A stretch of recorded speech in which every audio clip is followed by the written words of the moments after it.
lorsqu'il s'agit de couler le béton des dalles pleines ou des planchers à corps creux, il faut faire attention à la méthode, du coulage pour ne pas avoir d'un côté les reprises de bétonnage et de l'autre des problèmes de ségrégation, notamment au niveau des poutres et aussi des nervures. Pourquoi? Parce que si on commence par exemple par le béton pour les dalles à corps creux, si on commence par le béton de la dalle de compression, les poutres vont rapidement être cachées justement par ce béton. Ça veut dire que nous allons avoir du béton qui va cacher des poutres qui ne sont pas vraiment correctement coulées. Donc obligatoirement, nous sommes obligés de commencer par le coulage des poutres d'abord, ensuite des nervures et par la suite de la dalle de compression. Donc de cette manière, nous allons nous assurer correctement que le béton est mis en place de manière correcte dans le coffrage des poutres et également au niveau des nervures. Et par la suite, on étale notre béton, on met en place notre béton de la dalle de compression lorsqu'il s'agit d'un plancher à corps creux. Bien sûr, la même chose, quand il s'agit d'une dalle pleine, on commence par les poutres et on s'assure que le béton est mis correctement en place dans les planchers, dans les poutres, et ensuite on enchaîne par le béton du reste de la dalle. Donc ça nous permet vraiment d'avoir le béton, une pose correcte du béton au niveau des poutres. Et des nervures aussi pour les planchers à corps creux. Mais le deuxième problème, c'est aussi les reprises de bétonnage.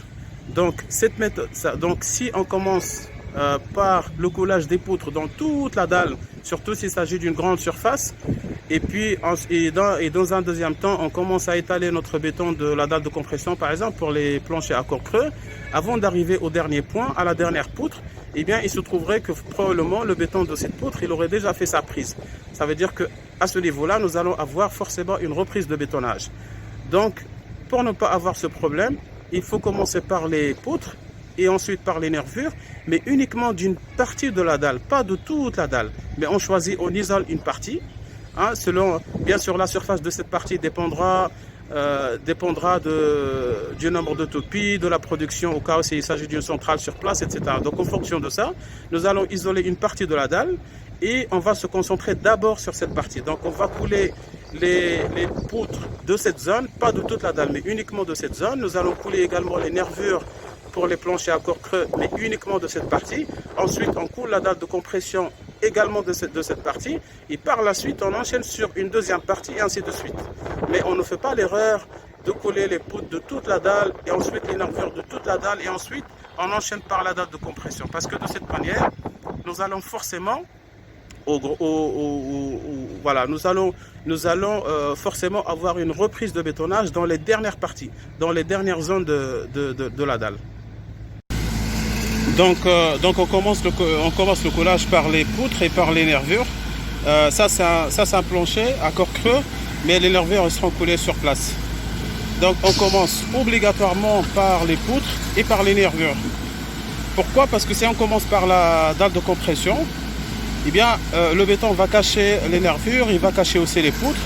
Donc on aurait du mal à les repérer et donc voilà, ça va être compliqué, voire impossible de vérifier est-ce que le béton est bien, est-ce que c'est bien vibré, est-ce que c'est correctement mis en place ou pas. Donc on commence obligatoirement par les poutres et par les nervures. Ça c'est le cas particulier d'un corps creux, mais si c'était une dalle pleine par exemple ou autre type de béton, on commence par les poutres. Si c'est une dalle pleine, il n'y aura pas de nervures bien sûr, mais on commence obligatoirement par les poutres. Mais attention, on ne commence pas par les poutres de toute la dalle, parce que sinon nous allons tomber dans un problème. Supposons que nous coulons les poutres de toute la dalle et ensuite on revient pour couler la dalle de compression. Donc si par exemple cette poutre est coulée et que nous sommes en train de couler cette dalle de compression, avant d'arriver ici, il se trouverait probablement que, surtout s'il s'agit d'une grande surface, on va se retrouver avec un béton qui aurait déjà fait sa prise ici. Donc avant d'arriver là avec le béton de compression, eh bien nous allons prouver que le béton aurait fait sa prise.